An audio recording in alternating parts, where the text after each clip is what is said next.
Job, chapitre 2. Or, il arriva un jour que les fils de Dieu étant venus se présenter devant l'Éternel, Satan vint aussi au milieu d'eux se présenter devant l'Éternel, et l'Éternel dit à Satan, « D'où viens-tu » Et Satan répondit à l'Éternel et dit, « De courir çà et là sur la terre et de m'y promener. » Et l'Éternel dit à Satan, « As-tu remarqué mon serviteur Job? Il n'y en a pas comme lui sur la terre, intègre, droit, craignant Dieu et se détournant du mal. Il tient encore ferme dans son intégrité, et tu m'as excité à le ruiner sans motif. »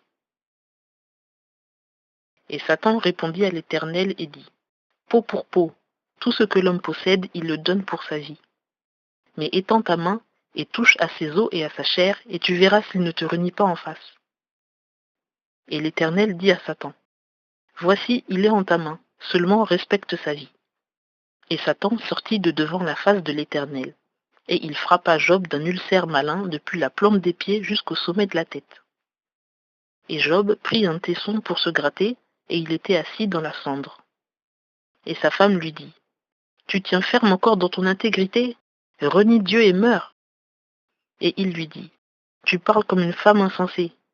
Nous recevons le bien de la part de Dieu, et nous ne recevrions pas le mal. » En tout cela, Job ne pécha point par ses lèvres. Et 3 amis de Job, Éliphaz de Théman, Bildad de Shuach, Tsophar de Nama, ayant appris tous les maux qui lui étaient arrivés, partirent chacun de leur pays et convinrent ensemble d'un jour pour venir lui faire leurs condoléances et le consoler. Et ayant de loin levé les yeux, ils ne le reconnurent pas. Alors ils élevèrent la voix et ils pleurèrent, et ils déchirèrent leurs manteaux, et ils jetèrent de la poussière vers le ciel au-dessus de leur tête. Puis ils restèrent assis à terre avec lui 7 jours et 7 nuits, et aucun d'eux ne lui dit une parole, car ils voyaient que sa douleur était fort grande.